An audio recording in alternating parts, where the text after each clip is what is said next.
win that moment and win the game?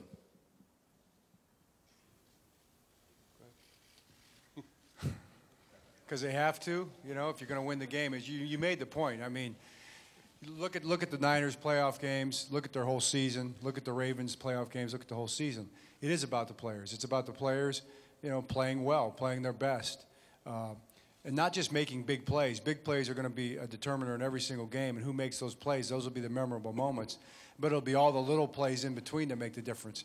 You know, guys in the right gap, guys in the right place in coverage, spacing the secondary out correctly, blocking, tackling, handoffs, quarterback center exchange, throwing, every little thing, kicking, covering kicks, every little thing that goes into football is going to determine, you know, the one true champion and who wins this game. And it's going to be 60 minutes of great football because you've got two fundamentally very sound football teams playing whose total focus is on this one moment, on this one game.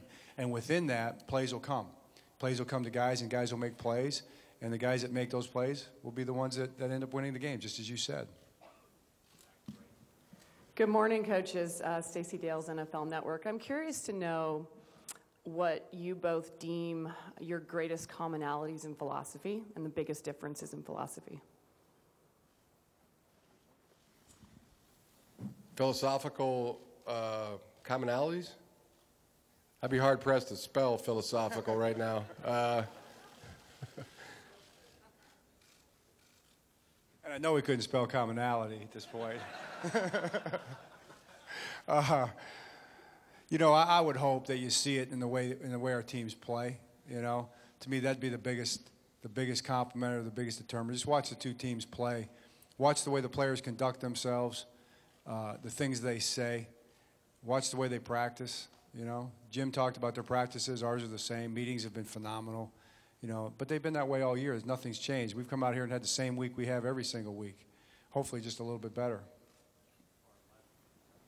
Coach Harbaugh, this is Jerry Coleman from 105.7 The Fan in Baltimore. First of all, let me pay you a compliment in knowing your mentor. The apple doesn't fall far from the tree. And in that spirit, gentlemen, after the game, traditionally there's a handshake. Might we see the first ever post-Super Bowl bear hug instead of a handshake?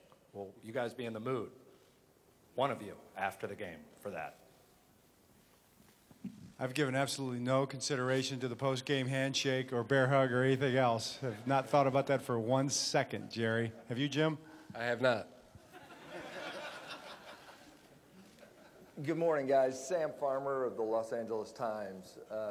Earlier this week, Jack addressed the topic of Jay Harbaugh, Jim's son, working for you, John. And I wonder if you could talk about or address just how special it is, both of you, to have that situation. And he's worked for both of you at various times, and so wanted to get your thoughts on that.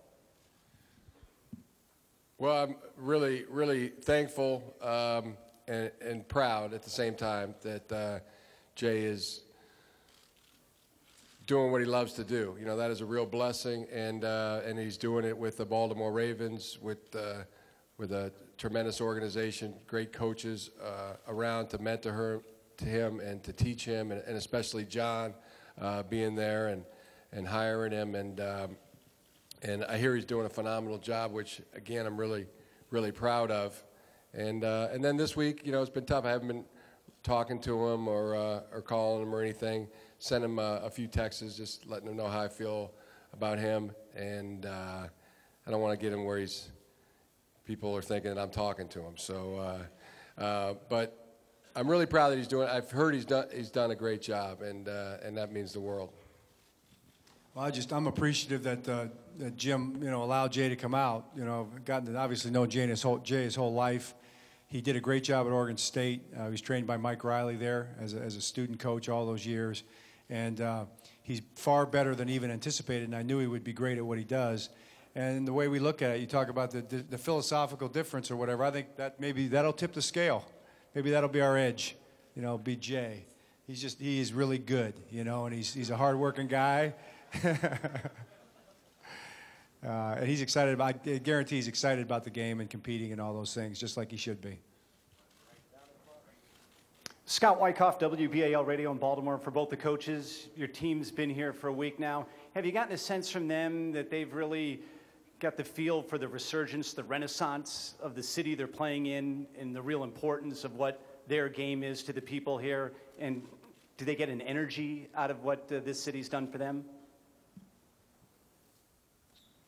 I think our guys really understand, you know, the whole dynamic here, just like everybody does. I mean, everybody in America understands Katrina and New Orleans and the Renaissance, as you put it, and all those things. And we drive the buses, you know, to different places, and we get a chance to look at some of the neighborhoods and things like that. And guys, you can tell guys are looking at it.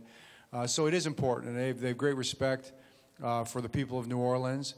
And, you know, the more than that, though, really, is the people that we deal with in the hotel and things like that, the people who are working with us, the security and the people who work at our hotel. They're just great people. Great people. They are smiles on their face. They're excited to be doing it. We're building relationships with those people because we're with them all week. And to me, that's where you get a chance to touch the people of New Orleans.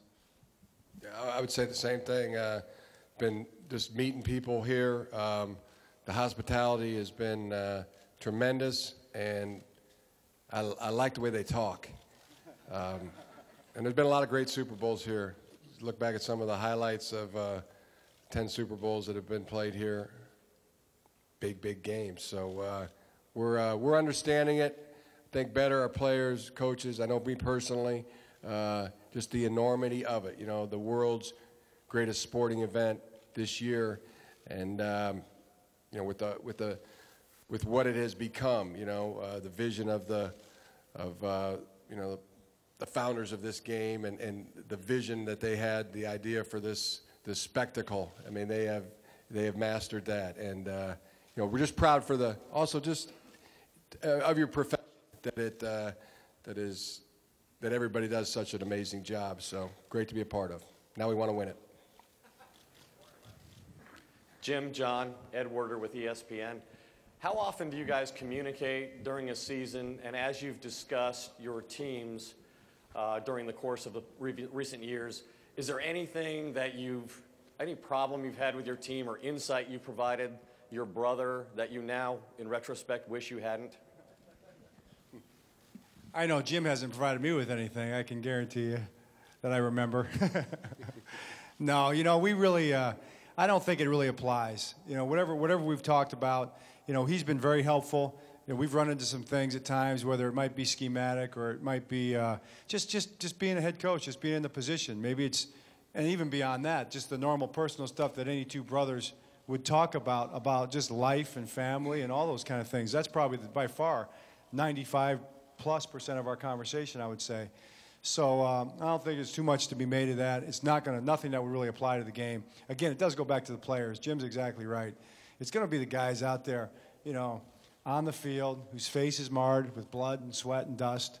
You know, those will be the guys that are going to determine the outcome of this game. Nothing that we've talked about, you know, over the last couple of years is going to determine that. Yeah, I can't think of anything that would give us an advantage that we've talked about over the last couple of years. Brian Alley Walsh, the Baton Rouge Advocate. Gentlemen, I suspect that you've learned a lot from your father that you've been able to apply to your coaching careers. Can you take one or two, or cite one or two things that you've learned from your mother that you applied in your coaching careers?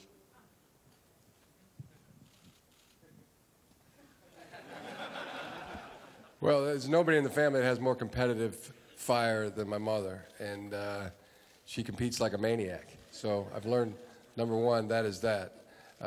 And she's just always believed in us. And I think that's the most important thing to me, that she believed in me and John and Joni, and took us to games and played catch with us and shot baskets with us, and you know, just believed in us. She was not happy when we built a hockey goal out of chicken wire when we were about 13 years old, and we shot all the windows out of the garage door. Remember that? They were glass. She called Dad in on that one. But our mom is really, just all the things Jim said are absolutely true. You know, no one would fight more for us than our mom. You know, no matter what the situation was, or teach us really how to have each other's back, how to be there for one another, whether it was a little scrape in the neighborhood or something like that. She basically made it very clear that, we were to have each other's back no matter what.